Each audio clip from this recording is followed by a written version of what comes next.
Elizabeth Bathory e a Condessa Sangrenta.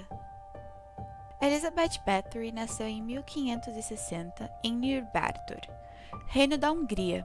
Se tornou popular devido a uma série de assassinatos e rituais de tortura ligados à sua obsessão pela beleza. Sendo membro de uma das famílias mais tradicionais da Hungria, era ligada a diversos personagens da história, como em destaque para Vlad Tepes, o Empalador, outro serial killer que também inspirou o mito do Drácula. Também conhecida como Condessa Sangrenta, ela matou cerca de 650 mulheres jovens, em sua maioria virgens, as quais eram suas criadas em muitas das situações. Foi criada na Transilvânia e desde criança já apresentava problemas relacionados à epilepsia, provavelmente causada por consanguinidade parental. A doença provocava convulsões e desequilíbrio do seu comportamento, e acreditava-se que o único tratamento para a epilepsia era aplicar o sangue de um indivíduo saudável nos lábios do doente.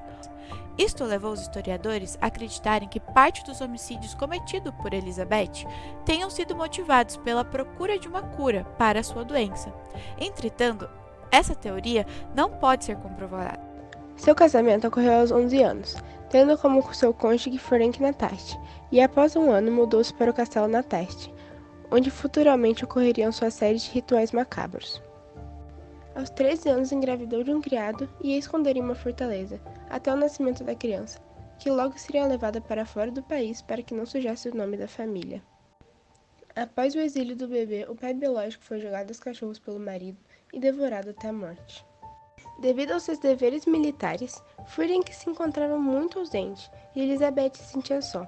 Para sua diversão, ela torturava as criadas de diversas formas, como introduzir agulhas debaixo de suas unhas ou acorrentá-las para serem mutiladas através de porretes e açoites afiados. Muitas das técnicas usadas por ela haviam sido ensinadas pelo seu esposo, que em 1604 veio a falecer em uma batalha, agravando os hábitos sanguinários da nobre. Bathory estava envelhecendo rapidamente e estava obcecada à procura de uma beleza já perdida. Uma enfermeira do castelo a informou sobre uma possibilidade de rejuvenescimento por meio de banhos de sangue tirado de mulheres virgens. Elizabeth já estava em um estado crítico de sua doença, implicando no aumento de sua fúria. Não propositalmente, uma de suas servas puxou seu cabelo ao pentear, deixando-a tão furiosa ao ponto de espancá-la até sangrar. Diante da situação, a Condessa sentiu-se mais bela ao se olhar no espelho com seu rosto ensanguentado e ficou alucinada em praticar atos carniceiros. Elizabeth começou a praticar sozinha as torturas usadas. De acordo com as testemunhas, variações entre surras violentas e mutilações, mordidas em diversas partes do corpo, o uso de agulhas e formigas, além de exposições de temperatura muito altas e muito baixas. Bathory também estava em investigações de canibalismo. Após um tempo, Condessa passou a levar seus crimes muito a sério, envolvendo cúmplices. Entre eles estava Janos, um jovem demente que auxiliava no ocultamento dos cadáveres e funcionamento dos instrumentos de carnificina. Alguns membros da equipe de tortura tinham suas especialidades. Uns gostavam de separar os dedos com o uso de tesouras, os outros preferiam 500 chicotadas nas costas de algumas pobres coitadas. Elizabeth gostava de tudo. Entre seus casos mais discrepantes, uma enfermeira testemunhou que Betty estava colocando seus dedos dentro de uma boca de uma garota e puxando sua língua com garras de urso, até rasgar e desconfigurar seu rosto. Suas sentenças também podiam variar até mesmo de acordo com as estações do ano. No inverno, ela ordenava que os desobedientes fossem despedidos e jogados na neve para morrerem congelados.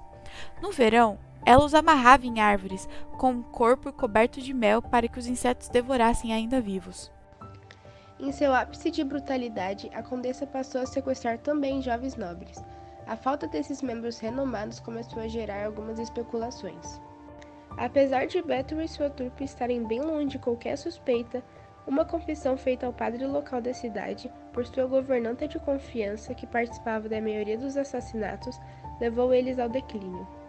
Após ouvir a moça, o padre, já ciente dos boatos de desaparecimento, espalhou as informações essenciais para incriminar Elizabeth.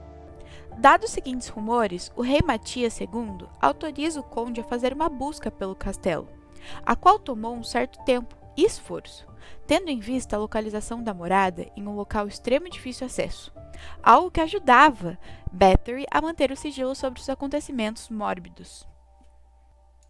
Logo após o início das buscas, Turzo se deparou com diversos cadáveres de mulheres jovens, possuindo severas marcas de tortura. Alguns com membros até faltando, sinais de acoite, além de inúmeras outras crueldades.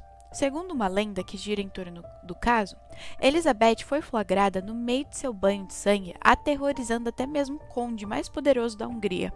E dependente dos detalhes e estrelinhas, a Condessa acabou por ser levada para o julgamento, junto com seus cúmplices, os quais foram condenados à morte. A nobre assassina foi sentenciada à prisão perpétua, pois havia um receio entre seus parentes de que, se fosse morta, poderia manchar o nome da família para sempre. Encarou sua pena em uma câmara fechada do seu castelo, onde passaria o resto de sua vida. O caso de Elizabeth Bathory repercute fortemente até os dias atuais, pautando grandes discussões, a qual põe em dúvida se ela realmente foi culpada dos seus crimes, ou se era apenas uma vítima em obsessão em atingir os padrões de beleza. Pouco diferente do que pode observar hoje em dia. Presente na sociedade, as pessoas fazem de tudo para atingir a ideia estabelecida, sem excluir os atos de qual penalizam e causam problemas fisiológicos ao próprio corpo, e alguns casos extremos levam até a morte. Como forma de alerta do choque cultural sobre a questão de necessidade social de ser o belo aos olhos alheios, o caso teve diversas menções e aparecimentos no mundo da arte. Principalmente dentro da indústria fotográfica nos anos 80, estando presente no início dos subgêneros como thrash e black metal, rendendo filmes sobre o caso, obras de arte e sendo assunto de diversas situações no que se refere ao meio artístico até hoje.